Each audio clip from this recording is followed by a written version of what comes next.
I cannot deny that. There's more banditry today than there was at independence.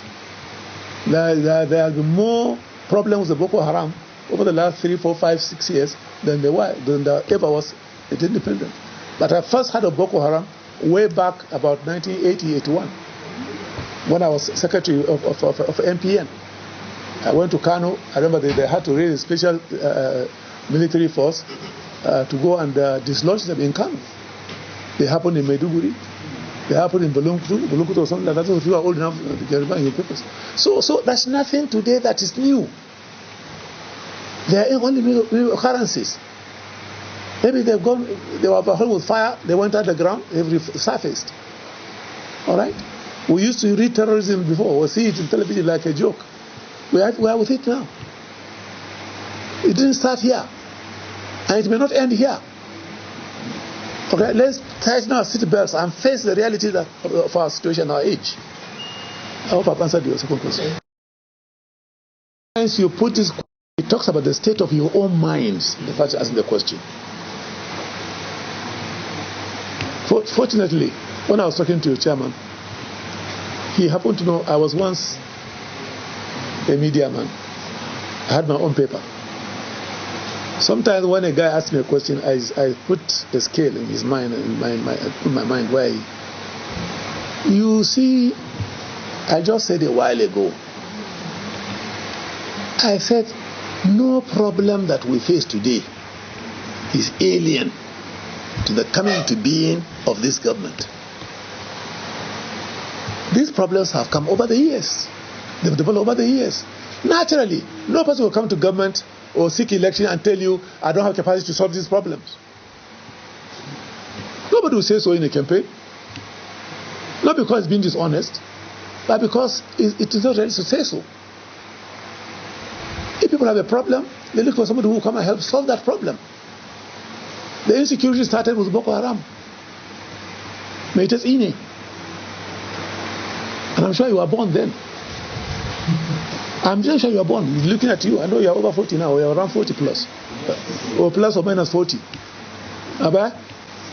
Yeah, you are married and you have a son already, or a baby, or girls, or both. Alright? So, the fact is, you can only hope to minimize the problem.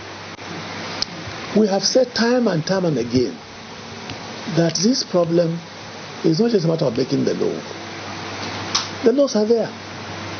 If you are old enough in your assignment from your media house to this National Assembly, we've had round tables on security. Abi? And some of you were there. We had it with the Air Force something. Okay? And we came up with recommendations.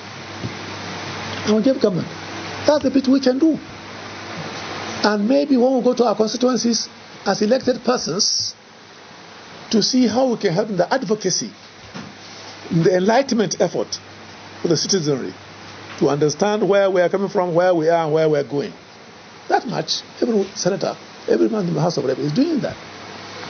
But the fact of the matter is, when you are faced with some kind of situation where you cannot place it, is it conventional warfare we're faced with the adversaries of government? Or is it guerrilla warfare, hit and run? Each of them has got different approaches in stamping them out. And that is exactly what is happening. We have had changes in the military commands. The president does not hesitate. You read in the papers almost every day. You publish it, what he says. When he has meetings, security meetings, you publish in your papers what he says. In the media houses, electronic media, you say so. But you don't only say it, believe it, propagate it. That's the essence. Because here is a dual responsibility. The media, yes, fourth estate of the realm. Yes, you are the watchdog. Yes, but while you are backing, somebody's attention is also being called to your backing. Do it right. Help government. You have a duty also. You have a duty also. So, as a legislator, what do? I make the law. That's our number one responsibility. And then oversee the implementation, of the laws that we make through programs of government and what have you, as legislators. That's our role. And we are doing that the best we can. We are living before the end of the Islam. You ask me the question, is going out. I also stop there. Next question. No problem. Listen to you or listen to both of you? I thought ECOWAS is just for students sitting exams. I didn't know that it applies also to journalists. So your first question again? Your first question? My first question. Posture of northern politicians and southern politicians. That's a division between them. Well, I start with that one. It is a pity that there is such conflict, such a division. But the division line, again, did not start with my generation of politicians. It started from the amalgamation.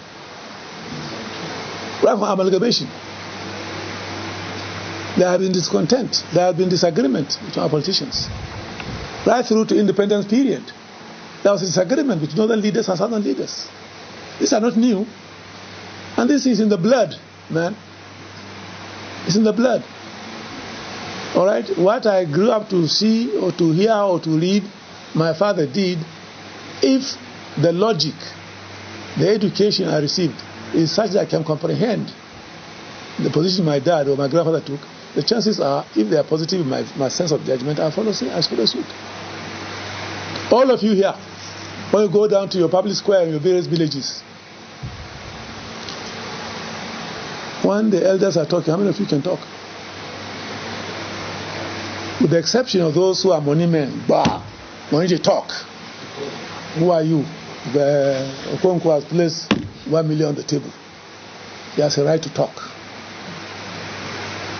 Who are you to say no? All right? There are some of those. And there are some places that look, is there a seasoned person, a learned person in Islam or in Christianity, a clergyman? He has said this, no, we can't say more than this. Who will say no?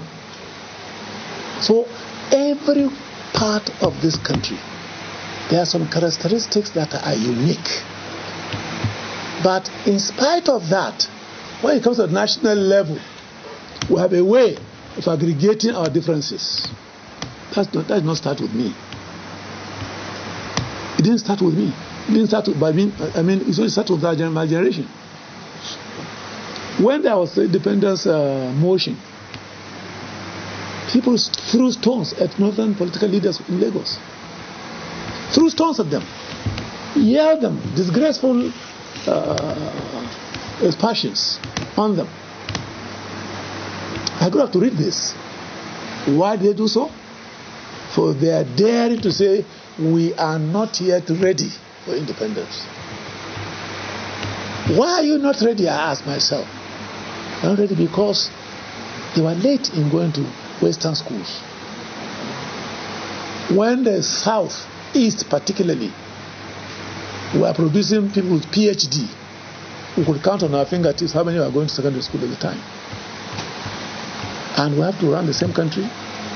We have to go and compete for the same opportunities. And so I saw logic. They're not ready.